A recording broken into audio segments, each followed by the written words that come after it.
all I was going to do today was record some new content for the Bulletproof Mindset course and enjoy 4th of July fireworks. But then Kevin Durant started the fireworks in the middle of the damn day. So I guess we got to talk about it. Let's do it. DreAllDay.com. What's going on, everybody? Dre Baldwin, DreAllDay.com. I'm recording this on the 4th of July. You are watching this on the 5th of July. And I think as basketball fans, we all got something that we wanted. We wanted something exciting to happen. Something exciting happened. Kevin Durant, free agent, leaves OKC and signs with the Golden State Warriors. I was just telling my lady earlier today, I'm like, yo, Kevin Durant could either re-sign with the Thunder, he could go to Boston, or he could go to Golden State. That seemed like to be the three final choices, right? I didn't know which one he was going to pick. I could see the values of doing all three. But I said, I hope he does anything other than go back to OKC, because that'd be kind of like melodramatic. If he just stays in OKC, it'd be kind of boring. I hope he goes to either one of those teams, because it's going to be a big story. Everybody's going to be thinking about the possibilities. And then he announces he's going to the Golden State Warriors. And so many opinions flying around on Twitter. I was just tweeting earlier, like 2 minutes ago when I say earlier, before I turned this camera on. A lot of people got opinions. Stephen A. Smith had a strong opinion, called it the weakest move he's ever seen by a superstar. A lot of fans are saying Kevin Durant's weak because of the team that he left and the team that he's going to and what just happened this past playoffs. A few other things happened in the offseason so far. So let's start with the big thing, Kevin Durant. That's the fireworks here. Number one, how do I feel about Kevin Durant going to the Golden State Warriors? I think for Kevin Durant as a person, he is obviously prioritizing winning championships over everything else. Because if Kevin Durant wanted to just be the man, he could have stayed in OKC, and him and Russell Westbrook, I mean, they were still both pretty much the man. They both averaging, they could both get you damn near 30 any night. They could both get you 8 to 10 rebounds any night. Kevin Durant don't really get the assists, but he gets the points. I mean, he's already won an MVP award in Oklahoma City, so he was already the man in OKC. Even when sharing with Russell Westbrook, he'd have been the man. He could have went to Boston and been the man. He could have went to whatever teams were recruiting him. The Clippers were recruiting him. He would have been the best player on the Clippers if he had went there. He could have been the man there, or whatever other team. I mean, how many teams in the NBA would he not be the man on? Let's just put it that way. On Golden State's team, you could still technically say he's the man. You can technically argue. You can, go into small details and argue it all day. Who's better between him and Steph Curry? But it's obviously they're the two best players on the team. Kevin Durant's better than Draymond. He's better than Klay Thompson. He's better than everybody else on that team. He could still technically kind of be the man on Golden State, but the fact is, the whole thing is they got three guys who are already all-stars. You add Kevin Durant. Andre Iguodala, I think, has been an all-star. I'm not sure. But those four guys are all have all-star histories. So now you got four guys that are all spreading the wealth, rather. So it's not any one guy being the man. We're going to talk about Golden State in a second. As far as Kevin Durant as a person, like I said, it seems he's prioritizing winning over being the man, because he could have went to damn near any of the other, at least 20 of the 29 NBA teams, and averaged 35 and got 10 rebounds a game and scored all the points he wanted to, got trophies, endorsements, and all that. And he could have did it. Nobody could have said he couldn't do it. But he decided to go to the most stacked team when it comes to just top to bottom overall talent. I guess you got to say it's Golden State Warriors, even though they didn't win the championship. They are stacked as far as their talent that they have on that roster and the age of the roster. And Steph Curry's 28, Klay and Draymond both 26, I think, and KD's 27. So that's a great team that he joined already. Already great. He joins it. Obviously, it's about winning to him. It's not about stats. It's not about money. It's not about endorsements, or maybe it is about those things. But I think, number one, it got to be winning, because he could have went anywhere else and still got his stats and did his thing. Now, as far as a lot of people are saying, not everybody, I'm sure some of you, and of course y'all can talk about this in the comments, saying that Kevin Durant's weak for going to Golden State. And I understand this point. The reason I understand this, and we're going to talk about LeBron in 2010. Actually, let's talk about that first. So everyone's seen the tweet. Kevin Durant tweeted in July of 2010. Now everybody wants to go to the Heat and Lakers. What happened to just competing against these teams and going at these guys? Why everybody want to try to team up? That's basically what he was alluding to. And the summer of 2010, for those who don't know, was right after. He tweeted this like a week, maybe not even a week, might have been a couple days after LeBron announced on ESPN that he was leaving the Cavs to go play for the Heat. So people were teaming up, and that was the beginning of the team up super team thing, which LeBron James started. Now Kevin Durant, who had railed against it in that tweet, Now he's doing the exact same thing. But the main difference between what LeBron did and what Kevin Durant did, LeBron left the Cavs after he lost to the Boston Celtics, who went on to go to the finals.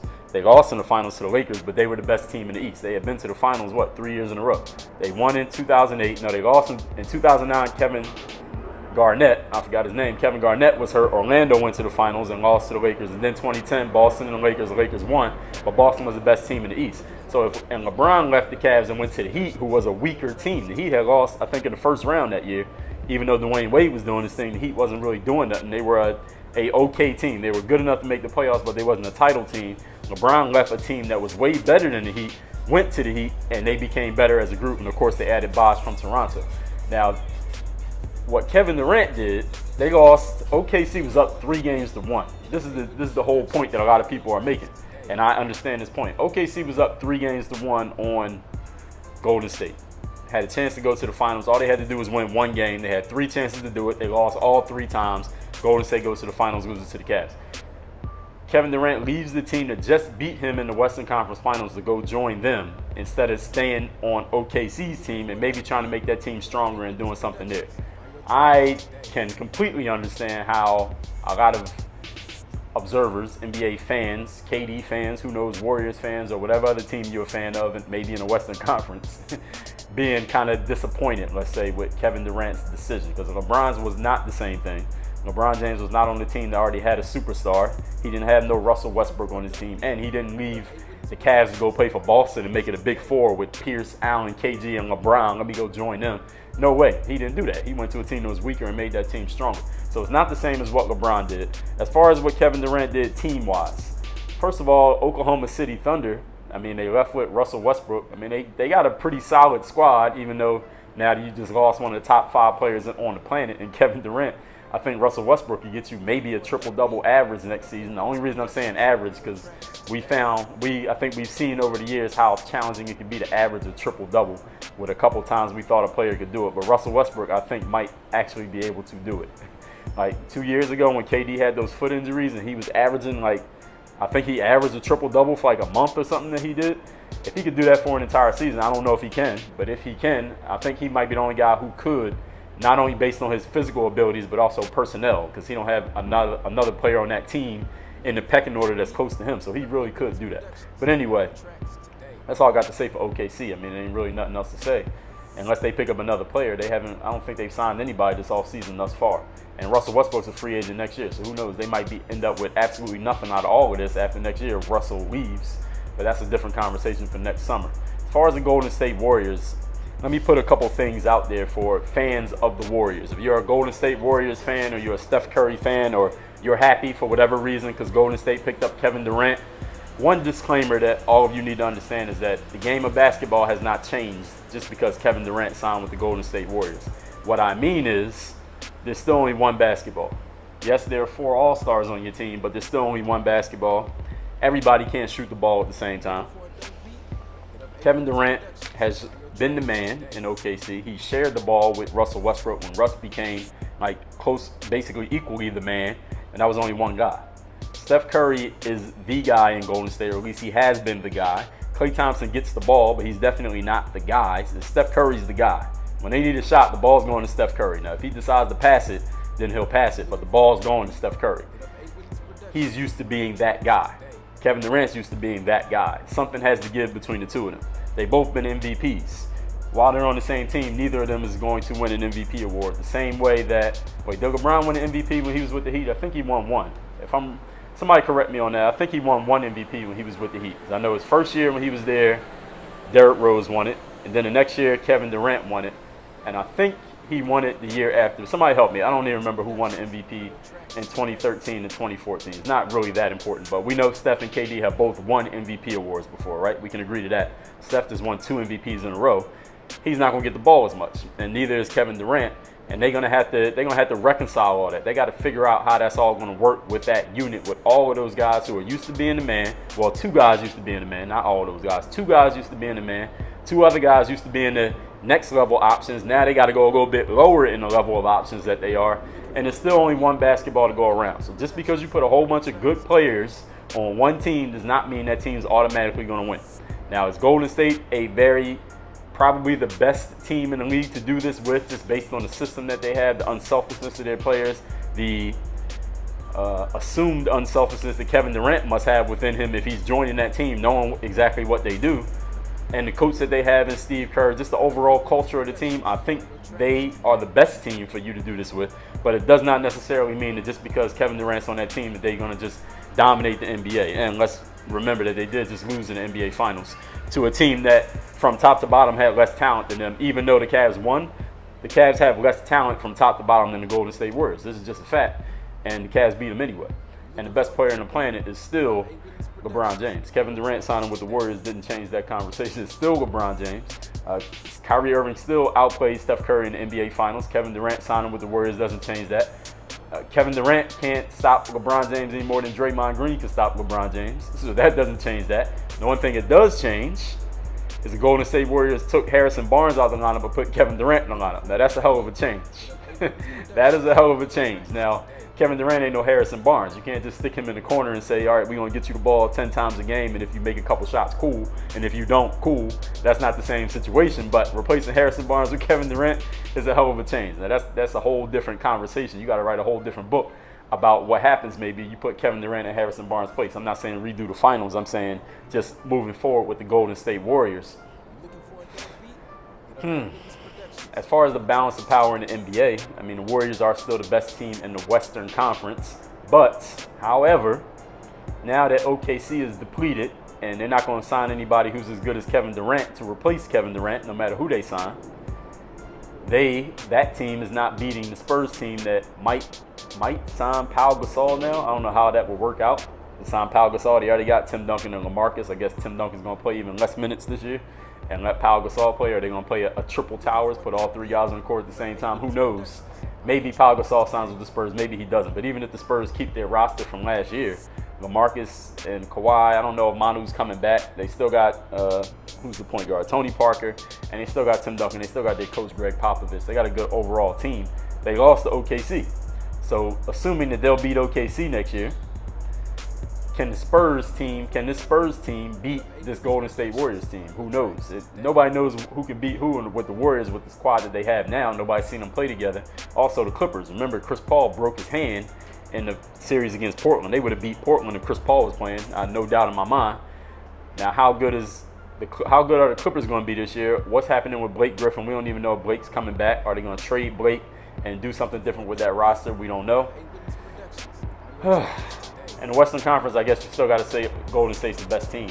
I mean, I think we all have to agree to that. They're the best team. They won it the last 2 years, the Western Conference. As far as the rest of the NBA and the rest of free agency, one thing that did happen is Al Horford went up to Boston. I think Boston's going to be a formidable team this year. Even if they don't pick up anybody else, Boston's going to be a formidable team. I definitely think they can be in the top 4 in the Eastern Conference. Are they going to beat the Cavs? No. The Cavs' full roster as it is now, I think the Cavs might need to add a player or two because they lost Timofey Mozgov. Even though he didn't play much, just having a 7-footer on the bench that you know you could put in if you need him means something. They lost him. I think Dellavedova is signing with Milwaukee. Somebody confirm with me, did Dellavedova actually sign that deal, or did he just get offered the deal, or is it just an offer sheet at this point? I don't know for sure what happened with Dellavedova, even though, again, he wasn't a starter either, and he barely played near the end of the NBA Finals. But over the course of an 82-game season, you need people like Mozgov and Dellavedova. I think the Cavs may need to add some pieces. They need something. I mean, you come back with the exact same team that just won the championship, eventually the team's going to catch up to you. And the Warriors just made a huge power move that can possibly tilt the balance of power. I think you give Kevin Durant 2 or 3 of those shots that Harrison Barnes was missing, and Kevin Durant makes them or makes a play with it, maybe that changes the outcome of one of those games in the finals. So the Cavs saying that, meaning the Cavs might need to make some moves to strengthen their roster, not just keep the roster as it is, because they already lost players. So they can't keep it as it is. They lost a couple guys already as it is. So overall, I mean, I think that's all I got to say about the Kevin Durant signing with the Golden State Warriors. I'm trying to think if there's anything that I forgot. But of course, y'all will let me know down in the comments what you think. Do you think Kevin Durant's move to go to Golden State was weak because he just lost to them? What do you think Russell Westbrook's going to do this year? Do you think this means the Warriors are going to win 80 games just because they got Kevin Durant? I personally do not think that. I think they're definitely a 65-win team. They're a 65-win team regardless. with Kevin Durant or without Kevin Durant, they're still a 65-win team. But do I think they're just going to dominate the whole NBA season just because Kevin Durant's on the team? I really don't think that. And the reason is because Kevin Durant needs the ball. Steph Curry needs the ball. Klay Thompson is a great shooter. To shoot, you got to have the ball. They only got, of their 4 All-Stars, only one guy is a guy who's the majority of his impact has nothing to do with him having the ball to shoot. Now, Draymond can pass, he can rebound, he can score, and the pass, you got to have the ball, but you're passing to somebody else so they can get the shot. So Draymond's the only guy who actually taking the shot is not where he does his most damage. The other 3 guys, they got to be taking shots to do their damage. They got to figure out how that's going to work. And the guy, Draymond Green, can pass it. Iguodala's the all-around guy, and they got to lose Bogut. So Harrison Barnes is a good kind of player. So I do got some more things to say here. Harrison Barnes is a good kind of player you have on a team like what Golden State had this past season. He's a guy who can make an open outside shot. He can finish at the basket. He can create a little bit. He's not a complete bum on defense. He's one of those guys when you got 3 guys who need to have the ball to be effective, Draymond, Klay, Steph, because they all do their most effective stuff when they got the ball, at least offensively. It's good to have a guy like Harrison Barnes who's okay with just being out there, drifting around, get his open shot here and there. If he don't get a lot of shots, it's cool, and he's all right with that. It's cool. It's good to have a guy like that. But now you're replacing him with a guy who's expecting to get the ball all the time. You got to figure that out. You got to figure that out chemistry-wise. The players got to figure it out, and the coach is going to have to figure that out. They got to figure that out roster-wise. And defensively, I think the Warriors can be excellent. They can be really, really good next year. The thing is, again, they got to give up Andrew Bogut just to make the salaries work. They got to get rid of Andrew Bogut. I think it's already reported that the Warriors are going to sign Harrison Barnes, and I think the Mavs. The Warriors had to completely renounce Harrison Barnes, which means he's not even a restricted free agent, so it's not even an offer sheet no more. That Harrison Barnes is going to be a straight-up free agent. And I think this is what they're announcing, that the Warriors would have to do based on the numbers, that this is what they're going to have to do. Which they're not doing today, because today, as I'm recording this, 4th of July is not a business day in the NBA, so I don't think they can actually do it today. But they would have to do it maybe today when you're watching this video, is renounce Harrison Barnes so then the Mavs could sign him to like a max contract. So I guess Harrison Barnes is going to go play for the Mavs anyway. And Andrew Bogut, the Warriors have to find a trade partner for him. They're going to trade Andrew Bogut because salary-wise, he can't stay on the roster based on KD coming there. The Warriors ain't going to have Andrew Bogut. They need Andrew Bogut. I mean, we already know they need Andrew Bogut because y'all saw the NBA Finals when they lost Bogut. I say you replace Festus Ezeli with Andrew Bogut. Again, maybe some things would have been different, but that's just the way shit goes in the NBA. Same way Kyrie Irving and Kevin Love was hurt the year before. So you never really know. And the thing is, without Andrew Bogut in there, who's playing center for the Golden State Warriors? Festus Ezeli is a good backup center. Just because somebody plays well as a backup does not mean they're going to play that well as a starter. It's just like with Biyombo on the Raptors. He was good as a backup, but as soon as he had to be the full-time starter, like he had some good moments. He killed the Heat when the Heat didn't have no big man to guard him because they didn't have anybody in the second round. Then in the Eastern Conference Finals, he had a couple strong games for the Raptors when they played at home, and he was kind of giving the Cavs problems. But as the series wore on and he had to play more and more minutes, he regressed to the mean of who he actually is. So just because somebody's good off the bench does not mean they will be just as effective in twice as many minutes as a starter. So Festus Ezeli is great off the bench for the Warriors when he was going against second unit guys and you only needed him for this many minutes. But if you try to ask him to play this many minutes and he's going against the top level guys, the starters from other teams, it's a completely different story, as we saw in the NBA Finals. So this is what happens. As far as the Warriors going small for all game, all season, hey, maybe it works. Maybe it works. It will definitely be interesting to watch. And I think they are going to have to go small a lot of the times because, listen, KD, Draymond, Klay, and Steph Curry are all 30-minute per game guys. I think all of those guys want to play 30-plus minutes per game. You still got Iggy off the bench and whoever else the Warriors going to have on their team next season. Maybe they make some moves as well, fitting around that roster that they got. So I think that's it. That's all I got to say about the Kevin Durant move. Y'all let me know what y'all think about the Kevin Durant move. Was he weak for going to a different team? Should stayed in OKC? Should he maybe gone to Boston? Do you think the Warriors going to win 80 games now? Do you think they are definitely going to win the championship just because they got Kevin Durant? I personally do not think that. I can't say who I think is going to win yet. We got to see what the rest of the offseason happens because the funny thing is none of these deals that have been announced even are official yet because nobody can sign a contract till I believe July the 7th, I think, is the date when the contracts can become official. And let me just touch on the overall contract that's happening in the NBA to this point. I think Mike Conley had the biggest deals, $153 million for like 5 years. And the numbers have been just crazy. I remember when I first started seeing the number, I was like, damn, they gave that much to that guy. Damn, that much to that guy, that much to that guy. And I think all of you know by now the reason is the NBA salary cap went up. Let me explain it for those people who might not know. The NBA signs a deal with all the TV companies every year. The TV companies, ESPN, TNT, those companies, ABC, they pay the NBA money for the right to show NBA games on TV. And I used to think, way before I understood any of this, I used to think, wait a minute, doesn't the NBA pay the TV companies to show the games? No, the TV companies pays the NBA. So ESPN and all them paid the NBA all this money, like a couple $1 billion for the right to show NBA games on TV. And why does that make sense for ESPN and TNT? Because all they do is go to the companies like Walmart and CVS and Apple or whoever else sells stuff, and they say, all right, you play your commercial during our show of the NBA, which has this number of people watching, because they got the statistics, they got the numbers right there. You got to pay this much for the ad. So those companies pay that money for the ad. ESPN makes money. They take some of the money that they make and they pay the NBA for in their contract. And the company that paid the money for the ad, they make their money back by people going out and buying that product. And the people make their money back by going to work and providing value to other people. They make their money. This is what otherwise known as the economy. So this is an economics lesson for all of you, just in case y'all didn't understand this. So the NBA got a bigger contract from these TV companies this year. The contract ended. They negotiated for a new contract. They got a bigger contract. The rule is between the NBA, that means all 30 teams, the owners, and their agreement with the Players Association, which is all 500 NBA players. The agreement is 50% of the money that the NBA brings in total from everything has to be given out in salaries to the players. 50% of the money. So if it's 50% of $1, then that means 50 cents got to go to the players. If it's 50% of $1 million, then 50% of that got to go to the players. 50% of $1 trillion, then that much has to go to the players. So the bigger the pie is total for the NBA, the more the players are going to get, presumably. Well, actually, no, the more the players are going to get, definitely. It's not presumably, that's definitely. So here's the thing. I forgot a point that I was going to make. So here's the thing, once that pie gets bigger, and this is something that a lot of people might not remember from the last NBA lockout that was in 2000. It was after the Heat lost in 2011 to Dallas, so that summer of 2011 when the NBA had the lockout, which is right after the Heat made the Big Three thing, and a lot of owners was bitching about the Big Three because they were saying the small market teams don't get a chance. When they had that lockout, this is what's crazy. If y'all think the salaries are big now, with all the money being thrown around now, nope, understand this. Before that lockout in 2011, the pie split up between the teams and the players wasn't 50%. It was 57% for the players.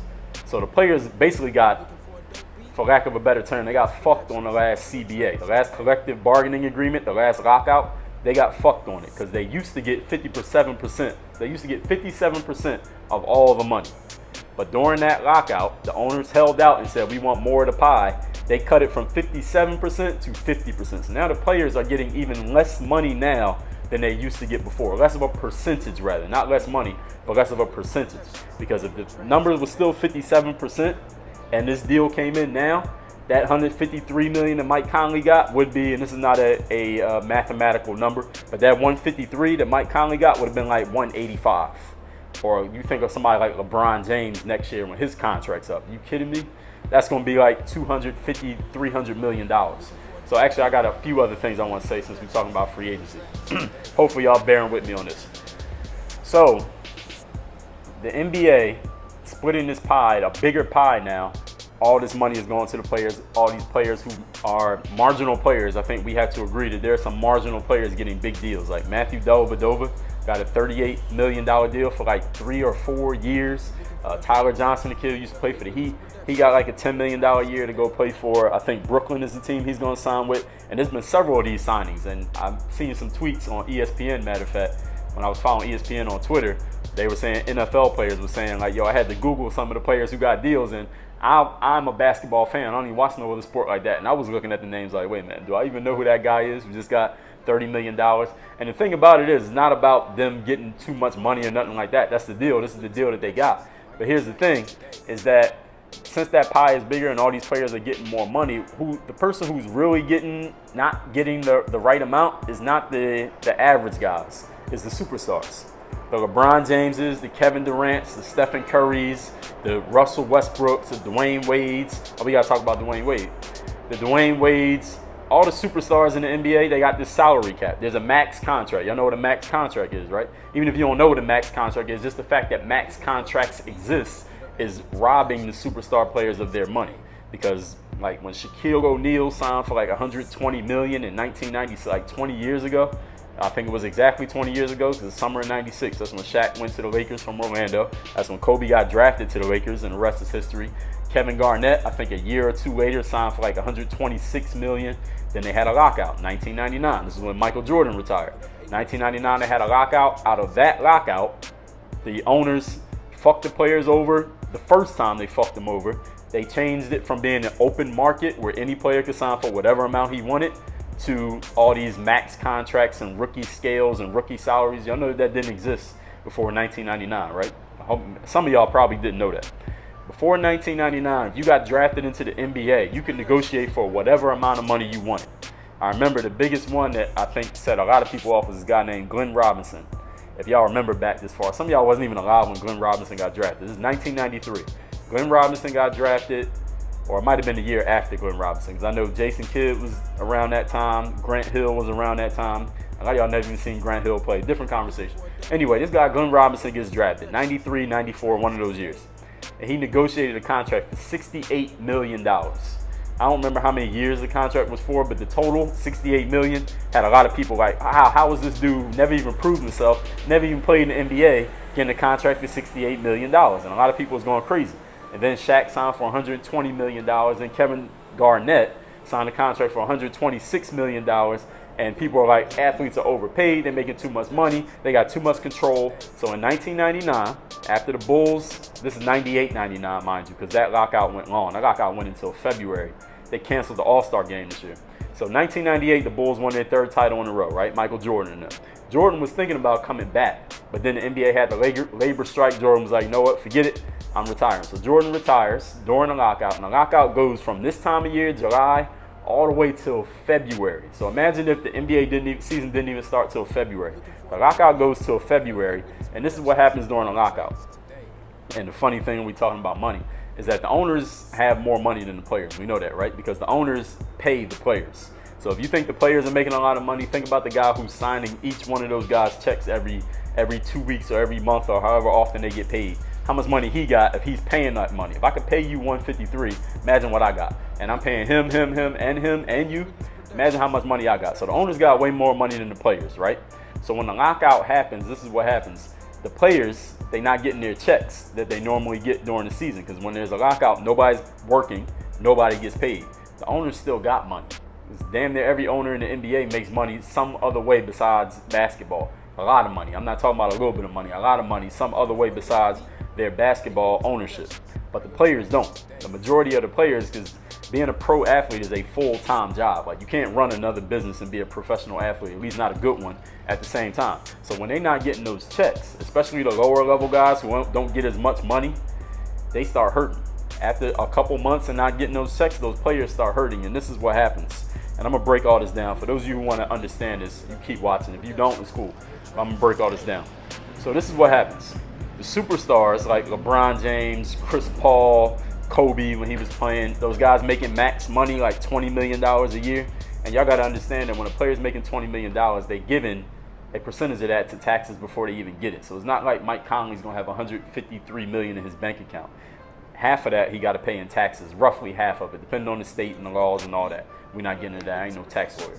So anyway, the star players like Kobe's, LeBron's, who making $20 million, Melo, they got money because they got so much stacked up year after year after year of getting max contract their whole career. They could go a whole season not play and still be good financially. But the lower level guys who might be making $1 million, $2 million, $5 million a season, maybe some guys who only been in the league 1 or 2 years and they haven't even made that much money. You gotta understand, if you get a $2 million contract in the NBA, or you make $2 million total over your first, let's say, 3 years in the league, and there's a lot of players who do that. There's more players doing that than there's players getting LeBron and Carmelo money. Those players, you cut that in half, first of all, then you got all your expenses, then maybe you helping your family out, and then you might have invested in some stuff that costs a lot of money, like your cars, like your houses, like you upgraded your lifestyle because you're making way more money, you're playing in the league, you might want to keep up appearances. Those dudes start hurting because they ain't got no money. They like, yo, Players Association, yo, Chris Paul, head of the Players Association, yo, LeBron James, yo, Carmelo, yo, Kobe. I know y'all good, but yo, we not good. It's 10 of y'all who are good, but it's like 200 of us who we ain't good no more. We need to kind of end this lockout quickly, end this labor dispute quickly, and this is what I'm talking about, 1998 and 2011. It's way more players who are not okay to miss an entire year of work, even in the NBA. No matter if you're making $1 million, see, some people think $1 million is just so much money. If you make $1 million a year and then a whole year goes by where you don't make nothing, you realize how little $1 million might actually be, or how hard it is to keep up your lifestyle, whatever lifestyle you have, when you're used to making $1 million a year. If you think $1 million's coming in every year and then one year you don't get it, you realize how quickly you burn through that money. So if it's 20 guys, 10 to 20 guys who are straight, no matter what, LeBron, Melo, those guys, and then you got 200, 300 guys who are not straight, missing a whole year of work and paychecks, that 300 says to that 10 or 20, listen, y'all, we need to kind of end this labor dispute and get back to playing games in the NBA, get back to our jobs, because that's the only way we get paid, because we can't keep up our lifestyles. Like, I'm going to lose my house. My mom's going to lose her car. I can't keep up these payments. This is this type of stuff that happens. This don't get reported a lot in the news, but this is what happens. So this is what happened in 1998. And I'm gonna tie all this in together. So just stay with me. 1998, this was happening.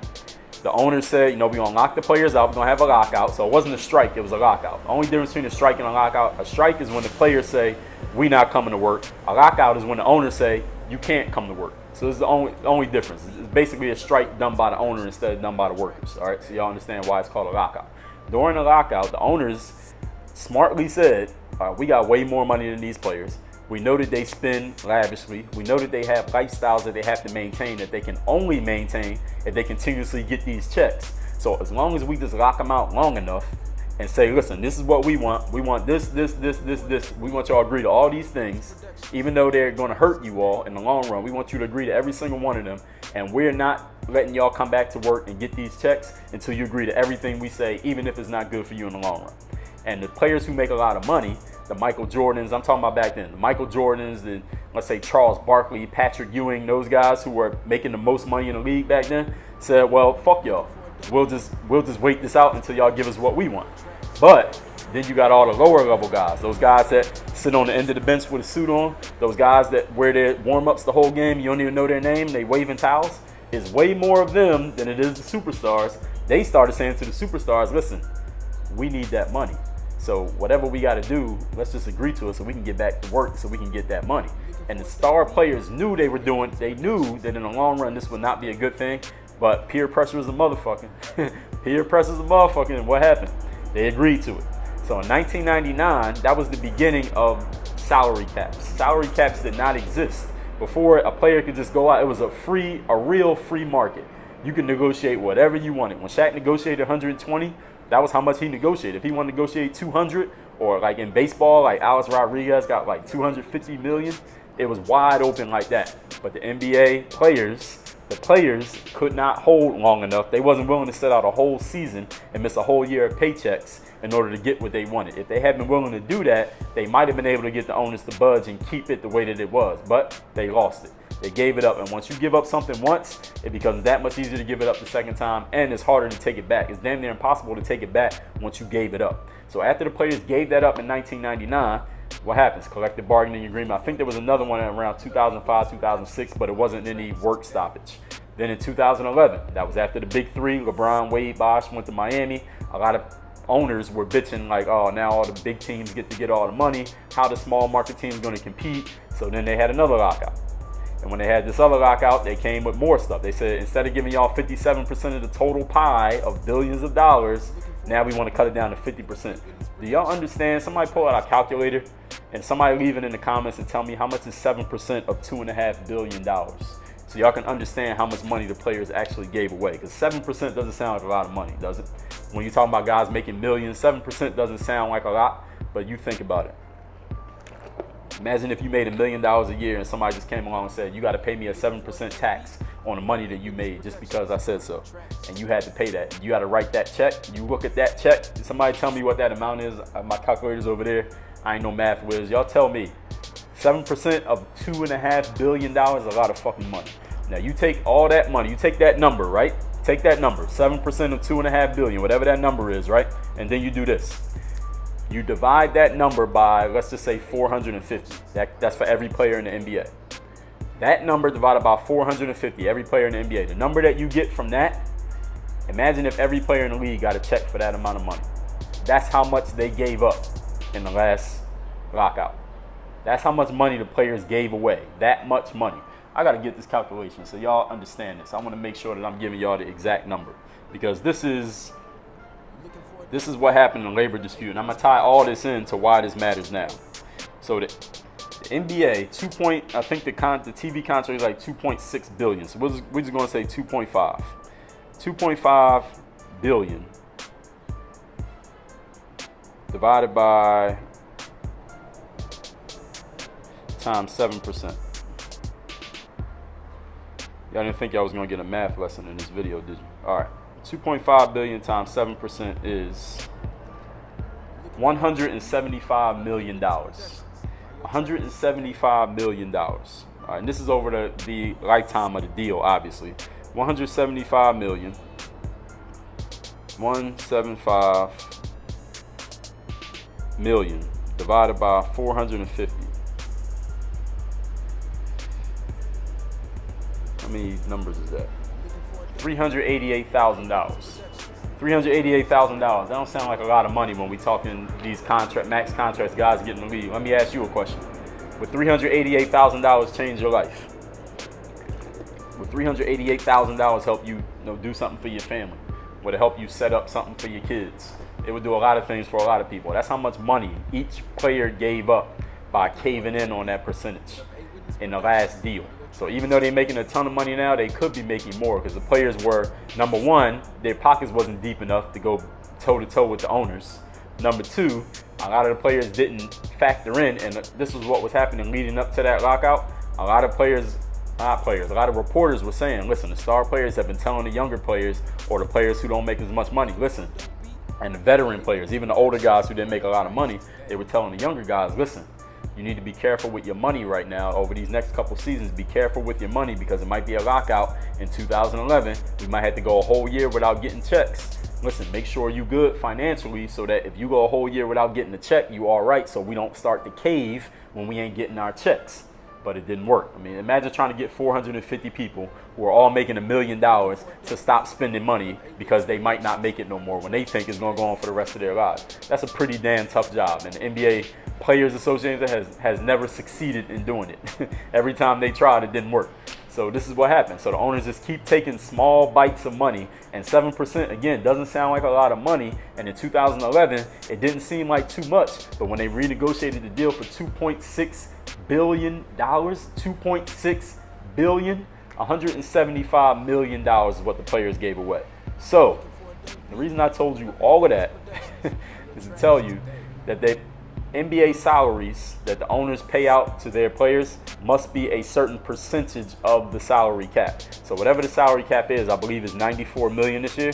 The floor, there's a salary floor, which means the owners must pay out a minimum amount of that salary floor. So since the salary cap is whatever that number is, there's also a minimum number. So that means you gotta keep signing players and sign players to the contracts that your total contracts is at least this number. And that's why the contracts have gotten so big. And this is the thing. And this is another thing that Bill Simmons pointed out on Twitter. Bill Simmons used to be ESPN, now The Ringer. He said, listen, the owners don't have to pay every player all this money. All they got to do is sign them to whatever they think is actually their worth. And then whatever amount you don't pay, let's say the salary floor was $85 million, right? And I'm the owner, and my total salaries come up to $75 million. So I'm lower than the floor. I'm lower than the low limit. It's a $10 million difference. You know what happens to that $10 million? I got to pay that $10 million. But what I had to do is divide it evenly amongst every player on my roster. So if I had 10 people on my team and I was 10 million short of the floor, that means every player on my team, I just got to cut them a check for $1 million at the end of the season. That's how it works. But here's the reason why that is not going to happen. Here's the reason why the contracts are so big And it's not going to be, let me just pay you what you're actually worth, average bench player, instead of paying you $10 million. This is why that's not going to happen. They're not going to be lower than the floor. This is why the salaries are so big. It's because the agents of the players understand what that salary floor is. And as soon as the first guy got a huge contract, what that does is set the market for everybody else. So if Matthew Dellavedova gets a 4-year deal for $38 million or whatever his contract was, how much is Mike Conley worth? If Dellavedova's worth $38, how much is Mike Conley worth? So if Tyler Johnson is worth $10 million a year, how much is Dwayne Wade worth? So you got it. Everything gets balanced out by the market. Kevin Durant got what? $27 million a year. I think he got $54 million for 2 years. $27 million a year. So how much is everybody else can gauge what they're worth based on what he got?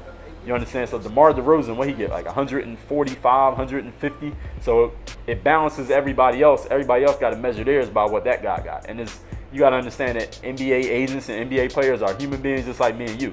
So if you think you 10 times better than that guy over there and he just got $1 million, how much you think you supposed to get? You like, yo, I'm not taking 5. If he got $1 million, I better get at least 10 because I'm way better than him. Or if the superstar guy gets 100 and you say, all right, he's the superstar, he got 100. I'm like 70% as good as him, so you gotta give me 70. That's the way it's gonna work. Nobody's gonna take fair market value, like raw value. We're gonna measure ourselves against everybody else. And that's how it's happening in the NBA. That's why the contracts are as big as they are. All right, I'm done talking. I'm tired of talking. I wasn't even gonna record today, but this happened. I'm enjoying my 4th of July. I'm gonna actually be recording more content for my Bulletproof Mindset course. It's actually what I'm working on today. So y'all, have a great 4th of July. Oh, it's 5th of July now. Hope you already had a good 4th of July. Everybody back to work today. Let me know in the comments what you think about all this. If you got anything to add, anything I missed, anything that I asked about that I didn't know the exact number, let me know down in the comments. Y'all know what to do down there. Be respectful of each other while you're doing it. Work on it. There goes some fireworks right there in the middle of the day. Everybody work on your game. DreAllDay.com. Ever wonder what it would be like if you could be more confident on a more consistent basis? What about if you could just brush off the negativity of other people more easily so they didn't stumble you and slow you down? What if you could be more of a leader so that people fell under your influence and followed your direction and your communication?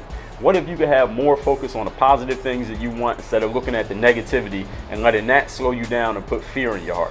And what if you could do all of this, tie it all in and make it part of your normal day-to-day life for the rest of your life? Would there be any benefit to that? I think so, and I know you do too. Well, guess what? My new course is called Bulletproof Mindset, and it covers everything I just said and a whole lot more. It's an 8-week course. You can get all the details and get started right now at DreAllDay.com/bulletproof. Check it out, and I'll see you over there. Work on your game. If you're on Snapchat, hit me on the Snap. My Snap name is @Dre Baldwin. You already know how that works. And I got a podcast, if you didn't know. It is called Work on Your Game. It is an everyday podcast where I talk about getting yourself into the right mindset, that bulletproof mindset. Getting yourself seen, heard, known. Getting the exposure you want and making things happen in your life instead of waiting for things to happen to or for you. Subscribe to that podcast. We're on iTunes, SoundCloud, and Stitcher. Make sure you check it every single day. Make sure you're subscribed so you catch the heat. Work on your game. Dre ball, Dre ball, Dre ball. I feel like Dre ball, Dre ball, Dre ball. I feel like Dre ball, Dre ball. I'm ballin'. I feel like Dre.